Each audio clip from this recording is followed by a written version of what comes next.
Vamos a compartir ahí Romanos capítulo 13, verso 10. Dice así, Romanos 13, 10. El amor no hace mal al prójimo, así que el cumplimiento de la ley es el amor. Mire qué interesante este versículo, ¿no? Para aquellos que hacen hincapié en guardar la ley, porque hoy por hoy hay muchos pastores, muchas iglesias, donde han vuelto a los rudimentos, como dice el apóstol Pablo, ¿no? En vez de ir para adelante, van para atrás. Y ellos quieren cumplir la ley. ¿A qué me refiero yo? A la ley escrita, a la ley del Antiguo Testamento. Pero miren lo que dice acá el verso 10 del capítulo 13. El amor no hace mal al prójimo.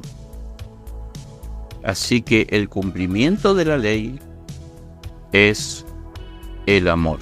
Así que miren, hermano, cómo remata este versículo y tira por la borda todos esos argumentos de que hay que guardar el sábado, y hay que circuncidarse, y hay que cantar canciones judías, y respetar la ceremonia y los días festivos. Sin embargo, acá dice que el amor no hace mal al prójimo, así que el cumplimiento de la ley es el amor. Hay muchos que estarán del otro lado diciendo, y bueno, entonces matemos y robemos si no hay que cumplir la ley, porque ahí nomás le sacan eso, ¿ve? Y esos son los argumentos que ellos usan. Pero la ley moral, hermanos, siempre está latente. Los 10 mandamientos siempre están latentes. Amén. Incluso guardar el día de reposo, porque el día de reposo en el nuevo pacto es Jesucristo. Jesús dijo, he aquí el maná del cielo. O sea, estaba hablando de sí mismo. He aquí el pan del cielo. Y explica, vuestros padres comieron el maná del desierto y tuvieron hambre y murieron. Pero el que coma de este pan, vuelve a hablar de sí mismo, nunca más volverá a tener hambre. ¿Me entienden, hermanos? Y Jesús también dijo, he aquí, yo soy vuestro reposo. Porque el día de reposo todos decimos que es el sábado. Pero realmente, hermanos, el Señor es dueño de todos los días. Y el Señor dijo, yo soy vuestro reposo. Hemos entrado al reposo. Así como los antiguos entraban en el día sábado y se preparaban el día anterior, el día viernes a la noche, sábado a la madrugada, nosotros también nos preparamos para decir, sí, Señor, tú eres nuestro reposo.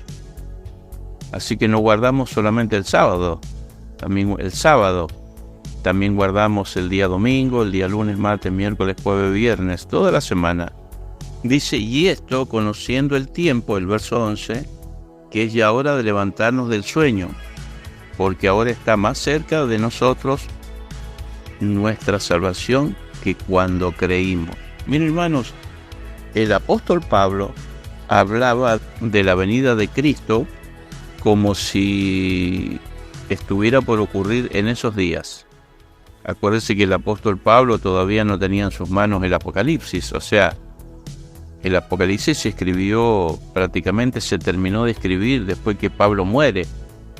Entonces, vemos a un apóstol Pablo, hermanos, que el único anhelo de él era poder llevar el Evangelio y explicarlo, porque el libro de Romanos es como si fuera la Constitución Nacional, ¿me entiende?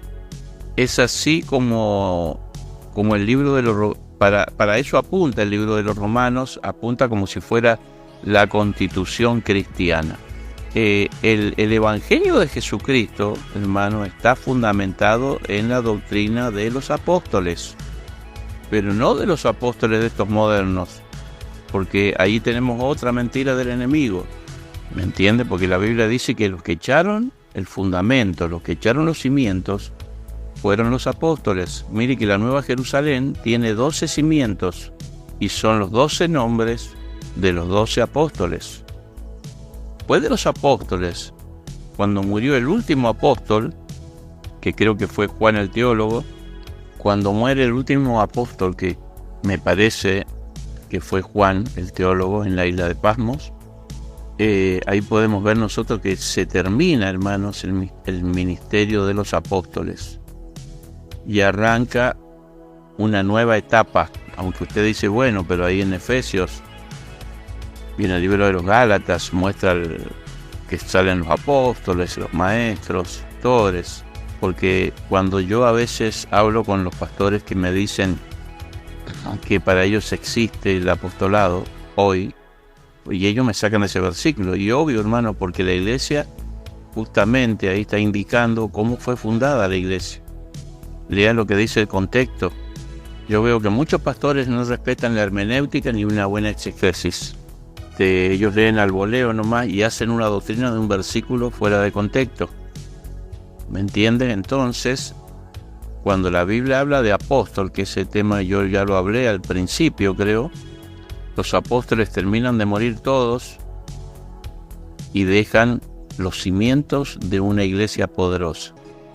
Y de ahí en más, como dice la palabra, Jesús, que es el Señor, que es el arquitecto perfecto, y Él es que es la roca donde está edificada la iglesia, con los cimientos, porque el cimiento usted no lo puede dejar en el aire, ¿me entiende? Los cimientos no pueden estar en el aire.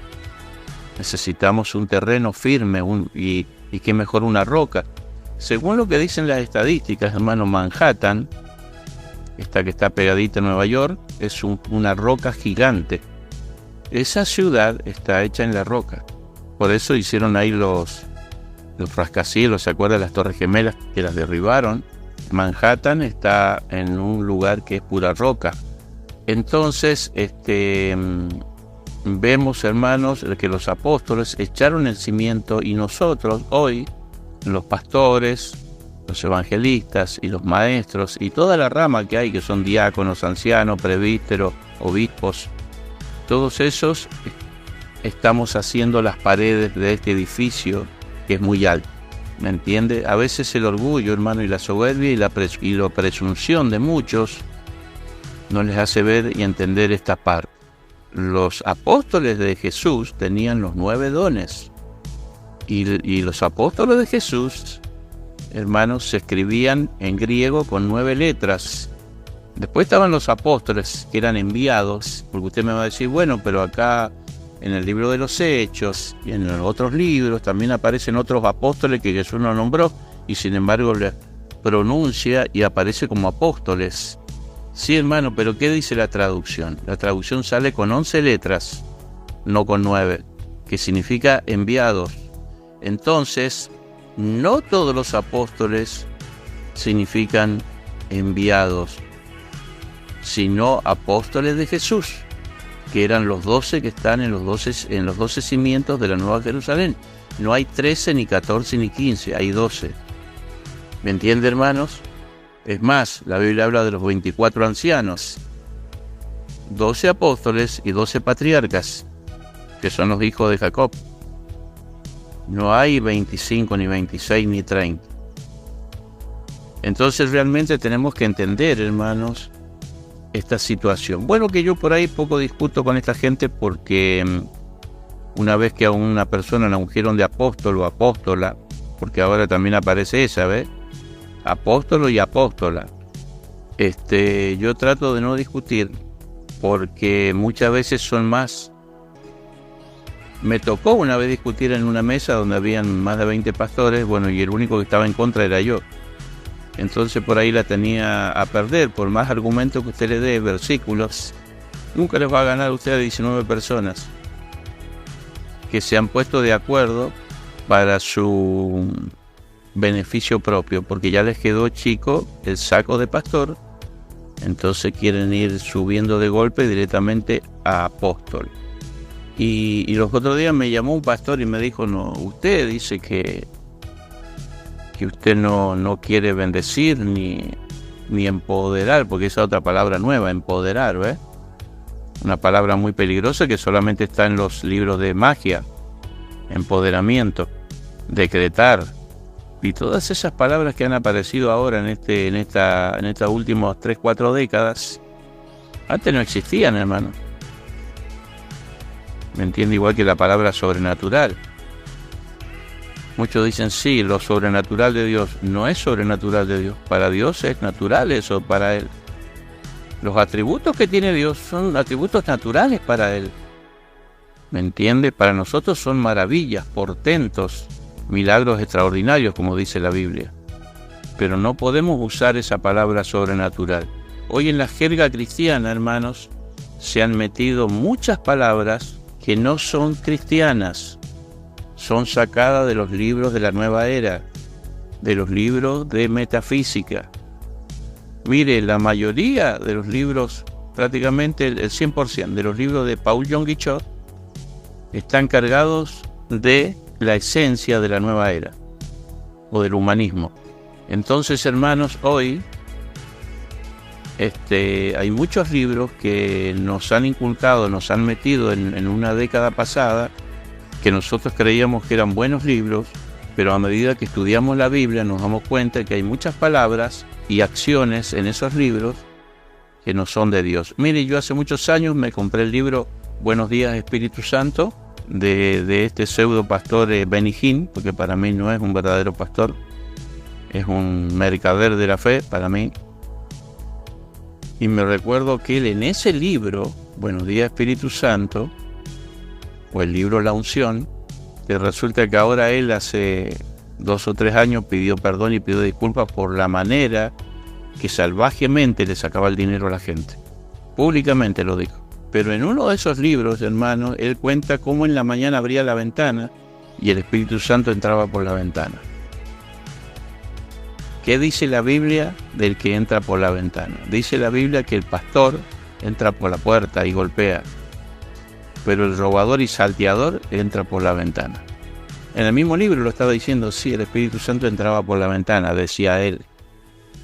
Entonces el que entraba por la ventana no era el Espíritu Santo, era el falso Espíritu Santo. ¿Me entiende? Porque hay un falso espíritu. Una hermana me dijo un día, no, pastor, no puede ser. No hay un falso Espíritu Santo. Sí, hermano, hay un falso Espíritu Santo, un falso Jesús y también hay un falso Dios, que justamente no son ni nuestro Dios, ni nuestro Jesús, ni el Espíritu Santo que nos bautizó a nosotros. ¿Me entiende? Hay mucha gente hoy día, hermano, profetizando en el nombre de Jesús, en el nombre del Espíritu Santo. Ojo, y la mayoría de los que profetizan hoy día profetizan así dice Jehová. Y eso no figura en el Nuevo Testamento, hermano. Eso figura en el Antiguo. Así que cuando usted encuentre un profeta que le diga así dice Jehová, no es verdad. Tiene que decir así dice el Espíritu Santo. Así es como sale en el Nuevo Testamento. Así es como nos enseñaron los apóstoles, el apóstol Pablo, en 1 Corintios.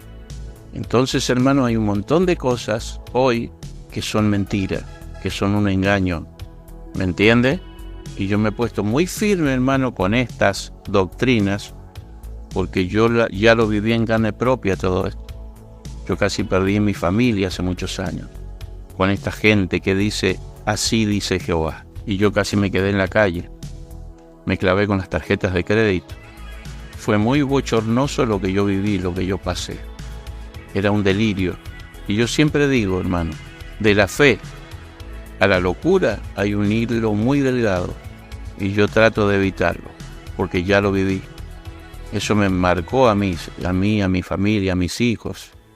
Entonces, hermanos, yo trato de evitar todas estas cosas. Yo hoy alrededor mío escucho mucha gente hablando en lenguas, profetizando y no es de Dios. Escucho muchas voces, pero entre todas esas voces una sola es la verdadera.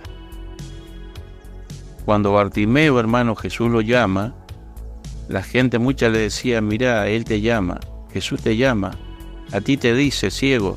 Escuchó muchas voces, pero a la única voz que Bartimeo le prestó atención fue a la voz del Señor. ¿Me entiende? Mire lo que dice más abajo acá para terminar, el 12. La noche está avanzada y se acerca el día. Cuando dice que la noche está avanzada y se acerca el día, cuando habla de día, habla de la venida de Cristo. Y cuando dice la noche, habla de estos días que nos toca vivir en el mundo. Porque el mundo vive en oscuridad, hermano. Vive en la noche. Dice, desechemos pues las obras de las tinieblas y vistámonos de las armas de la luz. Dice, desechemos las obras de las tinieblas y vistámonos de las armas de la luz.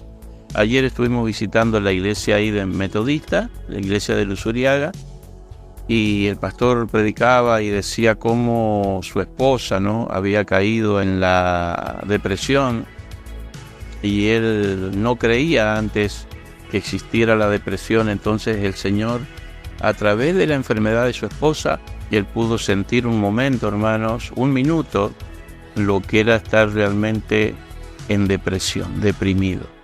Entonces él dijo, ahí aprendí a echar fuera la enfermedad, a echar fuera la depresión, a echar fuera a los demonios, a echar fuera, en el nombre de Jesús, la escasez, la pobreza, la enfermedad, la depresión. Nosotros tenemos, dice acá, las armas de la luz. Es como si usted tiene un arma que nadie la tiene, y cuando usted la enciende, esa arma ilumina y todos quedan flasheados. Dice el verso 13, andemos como de día, honestamente, no en glotonerías y borracheras, no en lujurias y lascivias, no en contiendas y envidia, sino vístanse del Señor Jesús y no provean para los deseos de la carne. Amén. Acá nos habla el apóstol Pablo en los deberes cristianos, y no le está hablando justamente al pueblo judío ahí, sino a todos aquellos que habían abrazado el evangelio. Entre ellos habían muchos gentiles ahí en Roma, muchos griegos, muchos fenicios, muchos egipcios, muchos judíos también. Entonces vemos allí, hermanos, cómo el apóstol Pablo le habla a la iglesia de Roma, una iglesia muy nueva, una iglesia que tal vez no tenía bien marcadas las bases. Por eso el apóstol Pablo, Dios lo usa y lo lleva hasta ese lugar de Roma para poder enseñar, adoctrinar a la iglesia nueva, a esa iglesia que estaba naciendo. Porque acuérdense que muchas de las iglesias que estaban en Roma eran las que habían salido de Hechos capítulo 2, cuando vino el bautismo del Espíritu Santo. Y muchos de ellos creyeron, se abrazaron a la doctrina y llevaron el evangelio a sus casas, a sus barrios, a sus pueblos, ahí a Roma, ahí a Europa. Entonces todos ellos, hermanos, tenían una base nada más. El Espíritu Santo los había tocado y muchos de ellos tenían solamente la ley o la Tanaj. Entonces les hacía falta alguien que los adoctrinara. Por eso el apóstol Pablo nos enseña hoy a nosotros, hermanos, a través de esta constitución, a través de este libro de reglamentos cristianos, cómo vivir. Porque el libro de Romanos, como le dije, es como si fuera una constitución. Entonces el apóstol Pablo dice, el 12, la noche está avanzada y se acerca del día. Desechemos pues las obras de las tinieblas. Cuando dice la noche está avanzada, era porque ellos sabían en ese tiempo, hermanos, cómo se tenían que preparar para la venida del Señor. El apóstol Pablo fue uno de los únicos apóstoles que anunció el arrebatamiento. Porque la iglesia primitiva, hermanos, le pasaba lo mismo que a nosotros nos pasaba al principio, que metíamos todo en la misma bolsa. Yo por lo menos muchos años creí que era una sola avenida nomás. Entonces no me cerraban cabos. Yo decía, todos decían, el pastor decía, preparémonos porque ya viene la venida de Cristo. Y viene acá a buscarnos. Entonces yo decía, bueno, ¿y a qué hora es la boda del Cordero? ¿A qué hora es el milenio? ¿A qué hora se paran las ovejas de los cabritos? La mies madura de la paja. Y tantas preguntas que me hacía, hermanos, que no las entendía, porque justamente para nosotros la venida de Cristo era un solo evento. Pero sin embargo el apóstol Pablo, hermanos, él aclaró que hay un arrebatamiento, un rapto. Cuando él escribe a la iglesia de Tesalónica, en 1 Tesalonicenses 4:16, y también en 1 Corintios, cuando escribe a la iglesia de Corintios, 1 Corintios 15:51, el apóstol Pedro también habla un poco de la venida del Señor, pero no tan claro como el apóstol Pablo. Muchos dicen que esta doctrina del arrebatamiento nació en el año de 1950, 1960, donde hubo un pastor y él le pareció que era esto. No, hermano, la doctrina del arrebatamiento está escrita en el Nuevo Testamento, no es que un pastor la inventó. Por eso el apóstol Pablo dice, la noche está avanzada. Él estaba creído, hermanos, totalmente, que la venida de Cristo iba a ser en aquella época. Vivían prácticamente esperando la venida de Cristo, o sea, el arrebatamiento. Pero dice, andemos como de día, honestamente, no en glotonerías y borracheras. ¿Por qué será que el apóstol Pablo dice en esto, hermano? Porque bueno, a veces uno, sin querer, o queriendo, o sabiendo, tiene ídolos, y son muchas veces, nuestros ídolos son el vino, las fiestas, y parece como que no podemos vivir sin eso. Pero el Señor nos insta a tener una vida honesta.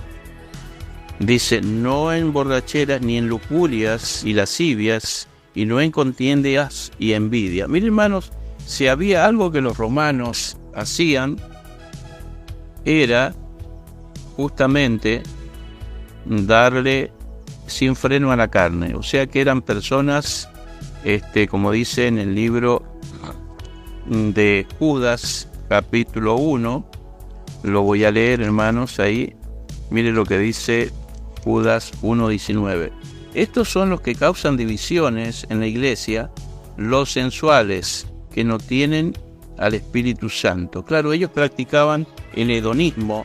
¿Qué es lo que era el hedonismo? O los epicúreos, que practicaban, también los griegos, hermanos, junto con los romanos, le daban rienda suelta al placer sexual, al placer de la carne.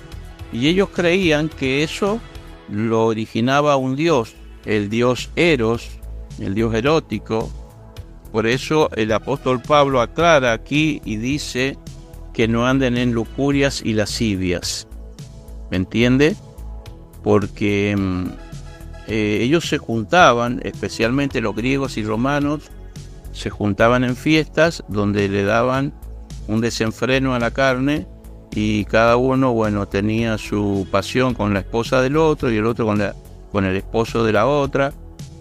Entonces practicaban todo esto. Entonces ahí, hermanos, el apóstol Pablo pone un freno y les enseña, dice, andemos como de día, hermanos, honestamente, o sea, sinceramente, no en glotonerías ni en borracheras, porque justamente cuando se juntaban a tener lujurias y lascivias o orgías, siempre aparecía la glotonería junto con el vino y la borrachera. Y esto traía contiendas y envidia y un montón de cosas, y muertes.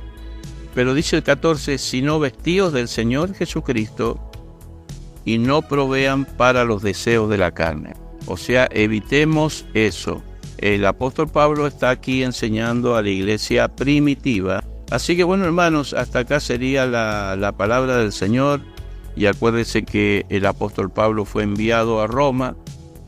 Justamente la idea de él era llegar y poder, y gracias a Dios que Dios usó al apóstol Pablo para poder traer una enseñanza a la iglesia de Roma, para poder instruirla en el camino del Señor. Qué bueno que gracias a Dios tenemos nosotros estos mentores, estos que enseñan, ¿no es cierto?, la palabra del Señor, que nos enseñan, nos arengan y nos ponen, como el mensaje que dio la pastora Cora ayer domingo en el bautismo, ahí nos retó un poquito, ¿no?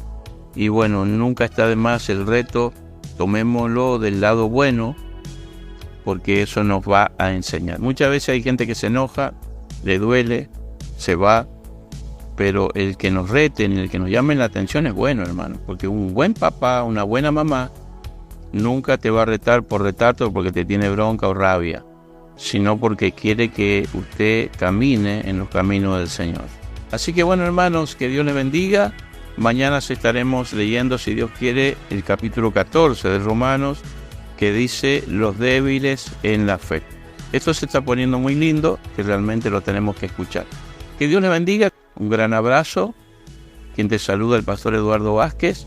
Y acuérdense que nuestra iglesia está ubicada en Guaymallén, acá en Buena Nueva, especialmente en el barrio Paraguay, en la calle Los Cóndores 3760.